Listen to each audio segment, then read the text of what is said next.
Hey, Dave here. Welcome to the quest for the weekend. Now, this is the first video for this channel, so I thought I'd do a quick little intro for it, but I don't want to dwell on it because I'll make another intro video later. But the point here is this. I play a lot of Magic the Gathering, just unreasonable amounts. Most of my hobby time is spent on Magic the Gathering, and I figured at this point I really should be doing some videos on it, considering I do videos on a lot of other things. If you haven't seen my other channels, you can check those out somewhere, they'll be linked. But here what I wanted to focus on was some of my deck building thoughts and feelings. I should say I play Commander, I really don't play any other format. At the top, let's just start with saying I have 43 Commander decks. I know, it's a lot, I have a problem, but I love all of my decks so much I have a really hard time taking them apart, and that's sort of what brought me to this series. I want to look at my decks, I want to talk through them with you, I'd love to hear some feedback from you guys, and maybe you see something you've never seen before, or maybe you see something that you never thought of before, and I'd love to be part of that with you. So, yeah, with that being said, let's dive right into it. The first deck we're going to be talking about, Miss Bumbleflower. I do love Miss Bumbleflower. I will say, after having built this deck, I've won a lot with this deck. I know it's sort of the nature with group hug decks that people leave you alone, you're giving them gifts, you're giving them, cards. It sort of feels like it's obvious that you can win with these things, but I feel like I've won in a non-obvious way almost every time. Let's take a look at some of the cards, and we can, tell me if something sticks out with you. Let me know in the comments below. If something sticks out to you, I'd love to understand. If it's built the same as me, I'd love to understand. And I will say as well, I did take a lot of feedback, or I took a lot of input, I should say, from Spice 8 Rack's amazing video on Miss Bumbleflower, where he spoke about group hug in general. So shout out there for sure. So let's go through. I'll do the land quickly. There's not really much there. I don't have a huge amount of land here. I don't know how to line this up correctly, but let's take a look. I got Overflowing Basin, Temple of Mystery, Seachrome Coast, Temple of Plenty, Exotic Orchard, Hedge Maze, Trevor's Ruins. Now, these are lands that I never see people use enough of. A good friend of mine put me onto this a while ago, and I try to fit these in wherever I can, but these essentially let you... They're tricolor lands, which helps in three-color decks, obviously. But yeah, you don't need to return an untapped land or anything like that, so you can play this as a sort of a bounce land, and it helps. Mana fix. Command Tower, obviously. Enlightenment. Seaside Citadel, I always hate these, but you need more tricolor lands.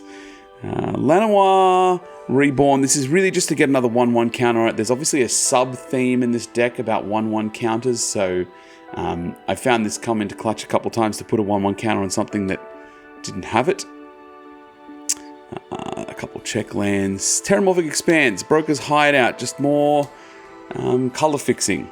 Adakar Waste, color fixing. Fortress, check lands,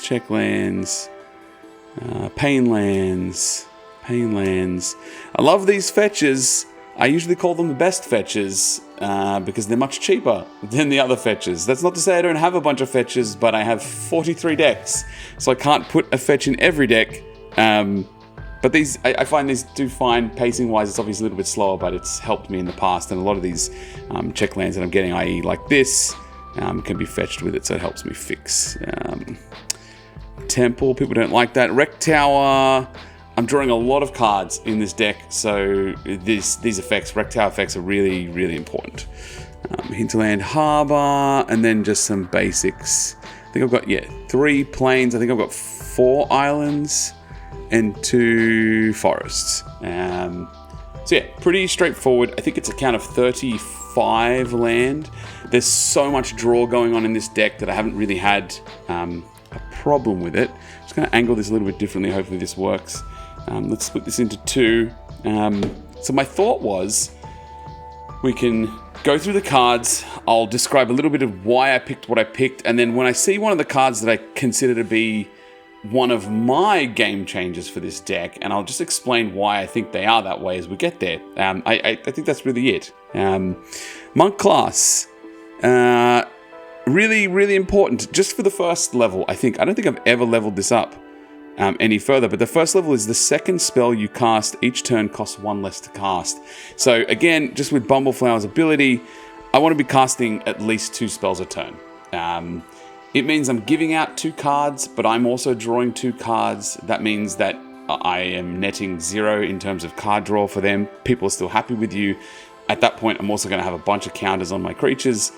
So yeah, the second spell being 1 less to cast each turn is fantastic. Just a bounce spell, perplexing test. I found this helps when feeding people, especially if they've got a bunch of tokens. Tempt with bunnies. This is a bit more of a flavor win than anything else, but again, also group hug. You're sort of giving out some stuff, getting some cards. It always works. Tempting offers best. I love it. This is one of my big game-changing cards here. Dismiss into Dream. It's probably one of the nastiest things you can do in this deck, at least in my opinion. Costs a lot, but there's a lot of ramp in this deck, which you'll see shortly. This essentially allows me to put the counter, quote unquote, the counter onto somebody else's creature, and they have to sacrifice it. So it's a really nasty way of just doing flat board removal, and I found that when this is on the field, you're sort of going to be able to stop anything else that's on the field. It's very unlikely, outside of obviously things that are hexproof, whatever it is, things that have their own protection, whatever, but this works very well. So again, each creature your opponents control is an illusion in addition to its other types, and has, when this creature becomes a target of a spell or ability, sacrifice it. Very, very good card. Very, very helpful. Very, very nasty. Let's bring this back. View from above. This is important for that second spell. Obviously, Miss Bumbleflower is a white permanent, so this helps, but it bounces back to your hand every time. So this is just a reusable second spell that you're probably going to end up paying 2 for, or even 1 if you've got the monk class out, and then drawing 2 cards. So, not to mention it gets flying, even though it's going to have flying anyway. This one. Triskaidekaphile. I can't remember. I don't know how. But I've won with this quite a few times, actually. And these are the kind of win cons that I think this deck can pull off that you never get to do in any other deck. People aren't paying attention to how many cards you've drawn when you've been giving them cards too. It's a bit of simple maths, and this can really, change the game. And that 4 to draw a card can just secure the win. It's very good. Signets for ramp. There's quite a bit of this. Again, the low cost gives you a chance to play 1 or 2 spells in your turn quite easily. Torrential Gearhulk. I don't know about this card, if I'm being honest. It hasn't come up that often. But I'm sure that the once or twice I have cast it, I've definitely been able to find something that I wanted back. Whether or not it's come in as flash, probably not, but it does actually automatically trigger the cast, so it works for, if I cast this on anybody's turn, because Bumbleflower works on any turn, not just my turn. When I cast this, I'm automatically getting both the first and second cast, which is very helpful. Sylvan Offering, again, another sort of tempting offer sort of thing, but I'm choosing, so bulking up somebody's board for them and me. Very good, very helpful. Commander Sphere, as usual. Secret Rendezvous. This is one of my favorite draw cards, I would say, in white at the moment, because I feel like 3 mana for 3 cards is very good, even if somebody else is drawing it too. Willbreaker. Here's another one that I feel like I haven't actually played this enough. I put it in, I never draw it. That's always the way, but I could put a counter on something and gain control of it. It seems pretty good, pretty busted. But I have used it once and it's worked. Never drawn it again. I'd love to see it some more. I think it works. Crib Swap, just some good removal. It's an exile effect, which is good. Bloomburrow Elder, I'm sure everybody understands. This is really just ramp. But it's usually at least a 3/3, which is fine. So 3 for a 3/3 that taps for potentially 3. obviously good. Here's the Spice 8 rack stuff. There was a lot of these advocate cards. I think these have worked out really, really well, and they definitely lean into that group hug feel. So tap to return target card in an opponent's graveyard to their hand, and then prevent all damage that would be dealt to target creature or player this turn by source of my choice. So there's a few things at play here. Obviously this is a bit of a politicking card, but it also will save you. It will also save Miss Bumbleflower, which is very helpful. It gives back a card, so you're sort of giving somebody something in return. And I don't know if the Gatherer text, maybe I'll put that up here somewhere if it's changed, but if it's by choice, choosing is not targeting and therefore gets around hexproof. So that's very helpful in some situations. So I guess we'll find out soon. If it's up there, it was. If it's not, whoops. This is just a bounce spell, so I usually use this as my second spell, same thing, and I can just bounce this back to my hand. It's the same as that view from above. It's just a quick spell to cast as a second spell. Or if I want to bounce something else, that also works. On the trail, so this is good whenever you draw your second card. I can put a land down. With all the draw that I'm doing, it's just extra ramp. Steve, Thought Vessel, Lightning Greaves, Wizard class. A little bit less important than the Monk class, but having no maximum hand size is very good. And in a clinch, when it becomes level 2, drawing 2 cards isn't too bad either. So no maximum hand size for 1, and so 4 for no maximum hand size and draw 2. I've never used the bottom, but it says whenever I draw a card, put a 1/1 counter on target creature. That I suppose leans into it if I ever had the excess mana, but I don't think I've ever done that. Again, explore just those sort of quote-unquote like cantrip spells to work my way through. 20 Toad. Another really amazing win con in this deck. I've won with this one as well once. It takes a little more work to get done, but you're drawing a lot. There's a lot of counters flying around the table. Having 20 counters on this is not crazy, but it is very telegraphed, that's all. Glenelendra Archmage, which is probably another big one for this deck. Obviously, countering a spell, sacrificing it, it comes back with Persist. I put a 1/1 counter on it again from, Bumbleflower, and then we negate that neg1. So it's sort of a repeatable counter spell. Pretty aggressive move in the deck, if I'm being honest. When people see this on the field, it's a little bit obvious what I'm going to be doing. But what are they going to do about it? Because I'm going to counter it, right? Most of the time, anyway. Run Away Together, another nice cheap spell. I really like this as a removal spell. I don't think I see this often enough, but this helps get your second spell per turn in anybody's turn. Same as Snap, same thing. An Offer You Can't Refuse, obviously a very good counter spell. There's a few of these in here. I feel like I've got a few counter spells. Tameo Field Researcher is just more a bit of a flavor win, I'm not going to lie, because it's a bunny. It's shiny, can't argue with that, but it's more draw. It helps. It doesn't harm anybody, so it sort of can get away sometimes with having this on the field for a bit longer. All in service of getting to the neg 7, which draw 3 cards and I get an emblem. I can cast spells from my hand without paying their mana costs, which I've never had that happen. But if I did, I feel like I'd be able to trigger the 2 spells every turn in my opponent's turns as well, I think, and that would work great. I've never used the neg 2, never comes up, but just +1s to get more draw for them and for me. Oh no, it's just me, sorry, for their creatures, and mine I usually put something on someone else's and people don't mind, and then neg 7, it's not too bad. Here's another Advocate card. Again, Spice 8 Rack's suggestion. So Null Mage Advocate, return 2 target cards in opponent's graveyard and destroy target artifact or enchantment. Just good removal, good politics. Hey, I'm going to give you something back, but I'm going to get rid of that. Or what does everybody think? Do we get rid of this? That kind of thing. It works very well. Cultivate for ramp, Soul Ring, obviously. Duskshell Crawler. Really, it's not for it, but it's a good second spell, but also creatures with 1/1 counters on them have trample. There's a lot of 1/1 counters flying around this deck, so this can be a good game ender.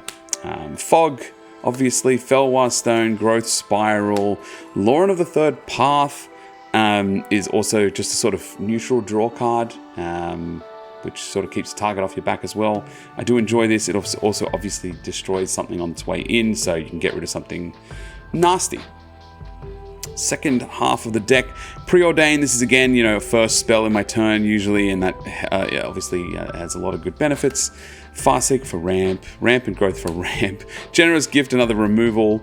You see a lot of removal in this deck, which is why this works so well. I should say, I'm giving people a lot of cards, so I wanted more removal because I don't want to have too many terrible threats on the board, because as I give them cards, they're getting their big stuff, they're getting their best spells off. I spent a lot of time trying to remove the things that are causing me a problem, so yeah, there's a lot of that. Simic Ascendancy, I don't think I've ever actually won with this card, but I've come close many times. I feel like it's just another win con that sits in the background. This one's less telegraphed than, say, the 20-toed Toad, who's a really big creature. This is an enchantment that sort of sits to the side, and it's getting counters as I'm getting counters, and it can get there. It's still an upkeep trigger, so it feels less threatening until it's right there at the moment. And if they can't do anything about it, then I'd win, which is good. Rewind, another counter spell, just for untapping lands, which again helps with the second spell for that turn if I'm countering in somebody else's turn. Talisman of Curiosity, some more ramp. Communal Brewing, I've enjoyed this one, but this is really just for the 1/1 counter stuff. So if I'm leaning heavily onto bulking up my creatures, then this has come in handy before.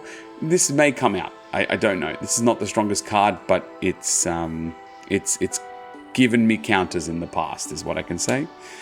Coiling Oracle, Harrow, Jolrael, Monvuli Recluse, just to make creature tokens for every second card that I'm drawing, or the second card that I draw each turn. So that feels very good.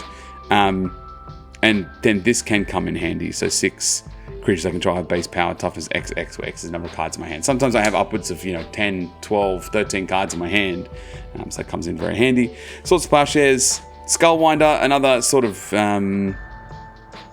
politic-y card. I'll give you something back, I'm going to get something back. Seems whenever you do that, and in this deck, I feel like you get this net 0 aggro out of it, right? People don't get too aggressive at you because I'm also giving somebody else something back, and depending on what they get back, it could be worse than what I'm getting back.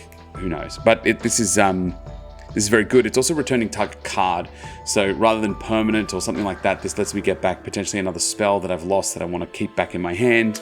Glunch, I think, is pretty common in most people's group hug decks. I feel like it doesn't need much explanation. Spore Frog, same as Fog, but on a frog. Perplexing Chimera, this is an interesting one. And again, I think this may have been on that Spice 8 Rack video as well, but this is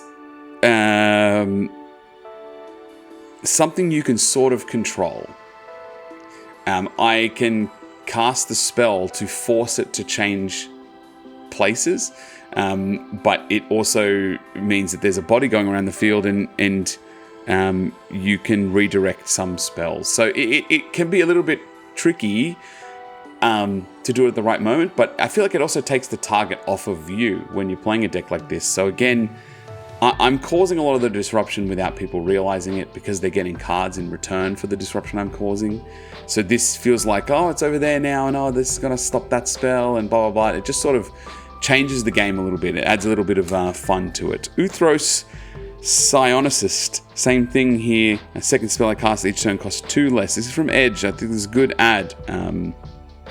But at this point with this, these are not to a minimum of 1, so even if I've got some artifacts, I can be casting them for free. I eat this one, Psionic Simic Signet, sorry. Forgotten Ancient, just another counters, and this also lets me move the counters around from him, so this has been very helpful to me. Solemn Sadbot is obvious. Chasm Skulker, I'm drawing a lot of cards, so this is also one of those sleeper cards that people tend to not pay attention to while I'm drawing a bunch of cards because they're getting cards, and then this thing's huge, and either it's swinging through with massive damage, and if I've got the Dusk Shell Crawler on, then it's got Trample, or it's popping and I'm getting a bunch of squids. So it's very helpful. Psychosis Crawler, it probably needs no explanation, but it's dealing damage. Treasures, Evolution, Witness, which this is a little bit stronger in this deck. based on the fact that I can put the counters that I'm getting from the spells I cast on this and just be returning cards to my hand. Tenuous Truce. This will stop someone in the right position from attacking you. So it's usually better on a middling player, someone who's not the top of the pack, someone who's not swinging too hard or too aggressively, but they have some creatures on the board you want to stop. All you're saying is, don't attack me, and we can both draw cards. Signet. Dawn's Truce. This is my Teferi's Protection replacement. So this is like I'm giving a card, which is fine, and then I and permanents I control gain hexproof, and then also indestructible, usually with this. So for 2 mana, at an instant, I actually think it's a very good card, but I would say most people would probably prefer Teferi's Protection, but this does the job. Spurn Mage Advocate. It's the last of the Advocate cards. So return 2 target cards from an opponent's graveyard to his or her hand and destroy target attacking creature. That's it. Very simple. That is the deck. I think that, like I said, it works very, very well for me. And I have found that even though I'm obviously giving the cards to everybody, because if you share it around enough, people aren't too targeting of it. They enjoy the fact they're getting cards. Plus, the cards that I'm then getting are all removal to deal with a lot of the things that they have. And if you get lucky and you get something like the Dismiss into Dream out on the field, then even if you've run out of spells, you're casting something else and pinging creatures off the board. It feels really, really a simple strategy, I guess. It feels quite hard to stop, which is the other thing I really like about it. So once I've gotten rolling, then it's too late. You can't really stop it. I've got too many cards in my hand. You saw how much removal I have, sort of keeping people at bay that way. So yeah, I'd love to hear. Do you have a Bumbleflower deck? Tell me about it in the comments below. How do you usually win? I'm going to assume a lot of people win the same way that I do. I will say there is the occasion where Bumbleflower is also just a 9/15 or whatever it is, and swinging through and it flies all the time because of the flying that comes from the counter that gets placed on. So it's very, very strong in that regard. I really cannot fault this as I would say this is the best group hug commander. Even Glunch can't hold a key to it, especially because this gives you access to blue, which, as you've seen, most of my instants and stuff that I'm doing, and probably the most interesting cards I think are in blue for this kind of deck. So that's it for me for now. I'll see you in the next one. Thanks so much. Peace.